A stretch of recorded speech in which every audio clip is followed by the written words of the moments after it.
किसी भी योगिक पद्धति हो, आप देखेंगे अष्टांग योग में धारणा, ध्यान और समाधि, ये तीन ही चीज योग के मूलभूत उद्देश्य है। लेकिन उसकी तैयारी के लिए यम, नियम, प्राणायाम, आसना इत्यादि रखा गया है। तो धारणा का मतलब है होल्ड, ध्यान का मतलब है फोकस एंड समाधि का मतलब है अब्जॉर्ब। ये तीन शब्द बहुत महत्वपूर्ण है। जैसे कभी कभी हम लोग खाते समय अगर हाथ सूख गया, प्लेट सूख गया, किसी के साथ बातचीत कर रहे थे हम, बाद में धोने के लिए जाओ, धोना थोड़ा मुश्किल होता है प्लेट में, लेकिन उसको पानी में डुबो कर रखो, आधा घंटे के बाद आकर देखो सब सफाई हो जाता है आसानी से। इस तरह भगवान के नाम में हमारे मन को डुबो कर रखेंगे हम, तब आसानी से मल मिट जाते हैं। तो ये डुबाने का मतलब क्या है? जैसे अघासुर ने अपने मुख के अंदर भगवान को रखा है, वो मुंह बंद कर दिया उसने, ताकि भगवान बाहर नहीं निकलेंगे। भगवान तो दूसरे दिशा से निकले, उसको विस्फोट हो गया, उसका आत्मा निकल गया, उसके बाद भगवान मुझसे निकल गए। लेकिन he was holding the Lord, वो ये कारण बना उसके मुक्ति का, भगवान को होल्ड कर पाया अंदर।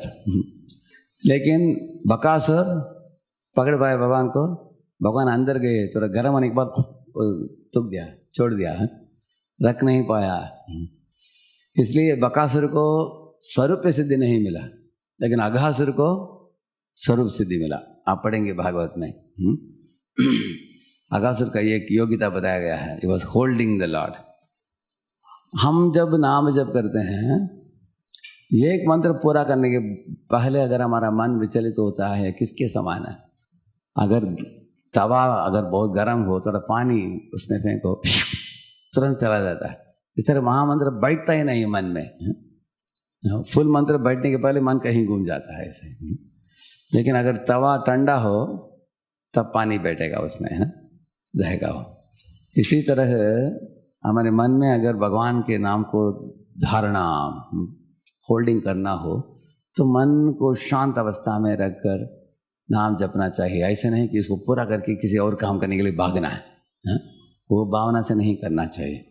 सब काम को वाइंड अप करके इसलिए आया बैठा हूँ, अब ये ही काम है, अभी दूसरा कुछ नहीं है, ऐसे सोचकर नाम करना चाहिए। Then only we can hold the name.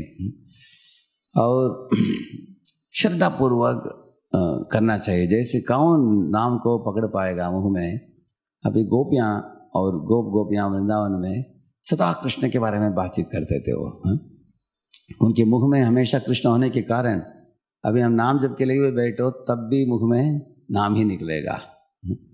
अगर किसी का आदत है कुछ प्रजल्प करना, कटुवचन बोलना, दूसरों को निंदा करना, गाली देना, नहीं तो बकवास करना, ये राजनीति, कूटनीति, सिनेमा, स्पोर्ट्स इत्यादि के बारे में बातचीत करना, नहीं तो अफवाह फैलाना, तो इस तरह के गंदे मुख जो है उसमें नाम कैसे पकड़ पाएगा? इसके विरुद्ध कोई नाम लेता हो, भगवान के गुणगान करता हो, भक्तों की प्रशंसा करता हो, और इस तरह सत्य बात ही बोलता हो, दूसरों के लिए हितचिंतक होकर भलाई देने वाले बात बोलता हो, तो ऐसे मुख में भगवान बैठ सकते हैं। इसलिए हम पकड़ना आसान काम नहीं है, उसके लिए तैयारी करना होगा हमें। इसलिए बताते हैं वाचो वेगम, शुरुआत में ही बोल दिया उन्होंने। दूसरा है धारणा। आगे क्या बोला मैंने? ध्यान। ध्यान का मतलब है फोकस। जैसे एक लेंस को लेकर आपने फोकल पॉइंट में उसको पकड़ा, तब वो पेपर को कागज को जलाता है। अगर आप लेंस को ऐसे हिलाएंगे, क्या जला पाएगा उसको? हाँ, जला नहीं पाएगा। इसी तरह हमारे मन को भी हम हिलाते हैं। हिलाने का मतलब क्या है? मन भटकना इधर उधर, नहीं तो सो जाना। इससे क्या होता है? सोना तो नींद आना तो तमोगुणी है, और मन भटकना रजोगुणी है। तो रजोगुण तमोगुण में एकाग्रता नहीं आता है। एकाग्रता सत्वगुण में प्राप्त होता है। तो सत्वगुण का स्वभाव ही है शांत स्वभाव है, एकाग्रता चित्त है, सोच कर काम करना, बड़बड़ नहीं करना, सोच कर बोलना, ये सत्वगुण है। तो हम इसलिए सत्वगुणी जीवन शैली को अपनाएंगे, जैसे अहिंसा, सत्य, अस्तेय, ब्रह्मचर्य, अपरिग्रह, यमाहा, इसे पालन करेंगे तो मन शांत होने के बाद हम उसको फोकस कर पाएंगे, वन पॉइंटेड फोकस। तो ये दूसरा है। तीसरा है अब्जॉर्ब, समाधि। ये कैसा है? जैसे अगर एक रसगुल्ला एकदम सॉफ्ट भी है, मुलायम भी है, और रसगुल्ला को सिरप में डालते हैं, करेक्ट है ना, तब अच्छा लगता है। एक वक्त आते थे पुणे में, इस होलनेस आई मीन इस ग्रेस शंकर अधिकारी प्रभु, उन्होंने बोला rasgulla is not soft and juicy, it is not rasgulla, it is rascal गुल्ला। ऐसे बोला उन्होंने, है ना। कभी कभी रसगुल्ला कारक बॉल जैसे बन जाता है, देखा आपने, उसको तोड़ डाल काट भी नहीं पाते, ऐसे हार्ड हो जाता है। इस तरह अगर हमारा हृदय भी कठोर हो और हृदय में रस भी नहीं हो तो नाम कैसे आएगा? इसका मतलब क्या है? तदश्मसारम हृदयम बतेदम नागृह्यमाणैर हरिनाम ध्येयैर न विक्रियेतात यदा विकारो नेत्रे जलम गात्ररुहेषु हर्षः। बताते हैं कि जिस व्यक्ति जब नाम जप करता है उसके हृदय पिघलता नहीं, आंखों में आंसू बहता नहीं, रोम कड़े नहीं होते, उसका हृदय पत्थर से बना हुआ, ऐसे बताया है भागवत में। तो पत्थर जैसे हृदय होने का मूलभूत कारण है अपराध, पाप और अपराध, ये दो ही कारण है। जो व्यक्ति पाप और अपराध से मुक्त रहता है, भगवान की भक्ति में जुड़ता हो, 4 नियमों को पालन करना और पर निंदा नहीं करना, किसी के स्वभाव का, उनके कर्मों की निंदा नहीं करना, अपने भक्ति के ऊपर ध्यान देना, अपने कमियों को देखकर सुधरना, इस तरह करने से हम अपराध से ऊपर उठ जाएंगे और भगवत चिंतन में एक व्यक्ति डूब सकता है। You can absorb mind. तो इस तरह हमारे मन को जितना हम दिव्य बनाएंगे उतना अनुकूल हो जाएगा समाधि के लिए। और हमारे इसलिए काया वाचा मनसा, भगवान की सेवा में जो जुड़ता है उसके मन डूब सकता है भगवान के भावना में। और हृदय पिघलने का मतलब कैसे पिघलेगा हृदय? भगवान के बारे में एक वर्णन है चैतन्य चरितामृत में, भक्तवत्सल कृतज्ञ समर्थ वदान्य, 4 गुण बताया गया है।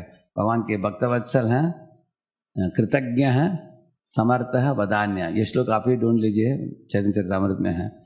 ये 4 गुण जो समझ लिया, ऐसे व्यक्ति कभी भी भगवान के इसी चरणों को नहीं छोड़ेगा, ऐसे बताया है। भक्तवत्सल कृतज्ञ समर्थ वदान्य। तो इस तरह भगवान के गुणातिशयों के बारे में पढ़कर सुनकर उनकी लीला चेष्टाओं में मन को रमाएंगे हम, तब हृदय पिघलेगा। भगवान कितने अच्छे हैं, कितने अद्भुत हैं, कितने सुंदर हैं, उनके गुण भी सुंदर हैं, उनके व्यक्तित्व भी सुंदर है, उनकी लीलाएं मधुर हैं। जैसे एक गीत है ना, माधरम मधुरम मदनम मधुरम, है ना, ऐसे। तो ये जब हमारे हृदय स्पर्शी होता है तब हम मन ऑब्जॉर्व होगा। तो ये 3 चीज़ जो मैंने बोला, धारणा, ध्यान, समाधि, इसमें मन न लगने का मूलभूत कारण है हम अपने आप को बहुत बड़ा सोचते हैं। पूरा सारे दुनिया सोचते हैं कि वो हमारे ऊपर केंद्रित है, हम बीच में हैं और सब लोग हमको ही देख रहे हैं। इसको अंग्रेजी में बोलते हैं self importance, too much self importance. आजकल के ज़माने में मैं कैसे ड्रेस किया हूँ, मेरा हेयर स्टाइल कैसा है, मेरा कैसा है, मैं गोरा हूँ काला हूँ, क्या क्या किया है मैंने। एक पेड़ के नीचे, पेड़ के पास खड़े होकर एक फ़ोटो ले लेते हैं, पहाड़ के पास खड़े होकर फ़ोटो लेना, कुछ भी है, कुछ हाथी खड़ा है, हाथी मतलब रियल हाथी नहीं, एक हाथी का पुतला कुछ खड़ा है, निकट खड़े होकर फ़ोटो लेकर फेसबुक में भेज देंगे सबको, बोलो हाथी के साथ फ़ोटो लिया हमने। क्या है? टू मच सेल्फ इम्पॉर्टेंस है। तो सेल्फ इम्पॉर्टेंस को तोड़ने के लिए इंसान को क्या करना चाहिए? प्रभुपाद जी बताते हैं, देखो अगर तुम कुछ कंपनी में काम करते हो जिसका 80 फ्लोर बिल्डिंग है, एकदम ऊंचा बिल्डिंग, एक व्यक्ति काम कर रहा था उधर नरीमन पॉइंट में, बोला कि देखो सारे नरीमन पॉइंट में सबसे बड़ा बिल्डिंग दिखाओ, तो फ्रेंड ने दिखाया तो दिख रहा है वो उधर 80th फ्लोर में हमारा काम है, नौकरी हमारा, हम सबसे ऊपर से हम नौकरी कर रहे हैं। अगले दिन उसका नौकरी छूट गया उसका।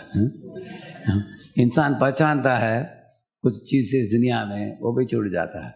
और ये भी बिल्डिंग क्या है, एरोप्लेन में जाओ मैच बॉक्स जैसे दिखता हो, और भी ऊपर जाते रहो, सारे धरती भी एक पॉइंट जैसा भी नहीं है, ये कि छोटा कीड़ा भी नहीं है, वो इतना छोटा दिखता है धरती। भगवान अनंत कोटि ब्रह्मांड नायक हैं, कितने विशाल हैं, कितने बड़े हैं। महाविष्णु के शरीर से कोटि कोटि ब्रह्मांड निकलते हैं। हम इस तरह स्मरण करना चाहिए भगवान कितने महान हैं। कविम पुराणम अनुशासितारम अणोरणीयाम समनुस्मरेद्य सर्वस्य धातारम अचिंत्य रूपम आदित्य वर्णम तमस परस्तात्। ये गीता में है, श्लोक का पढ़िए।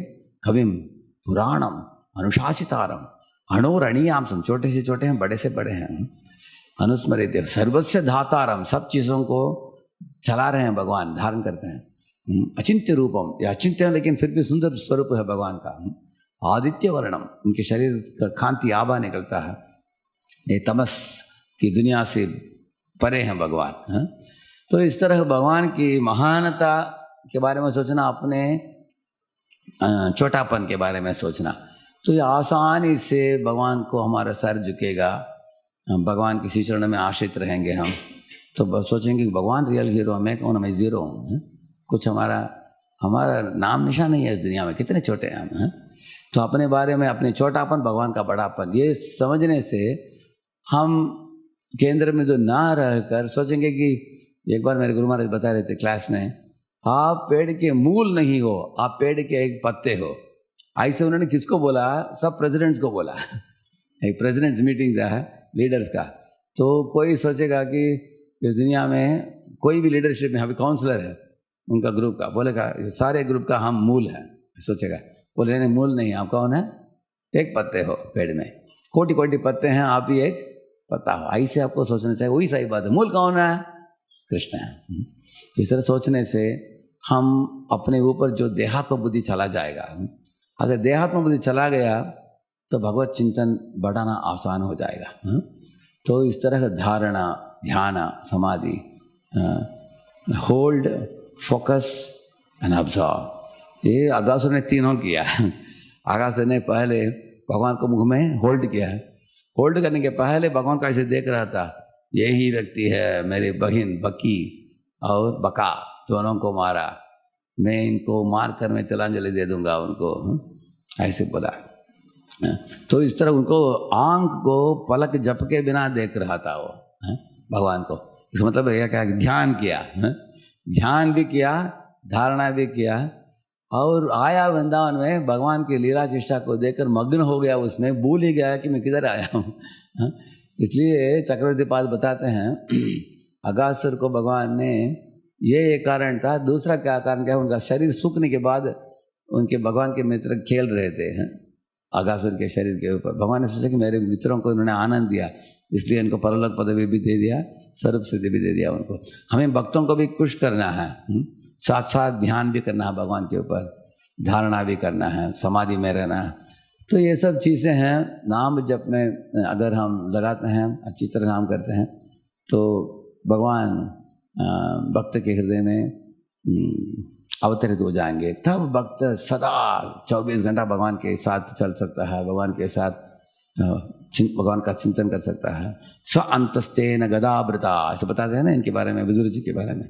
तो हम सबको उस स्तर पर आना है एक दिन, इसलिए हम ऐसे ही नाम जप को पूरा कर देना नहीं चाहिए।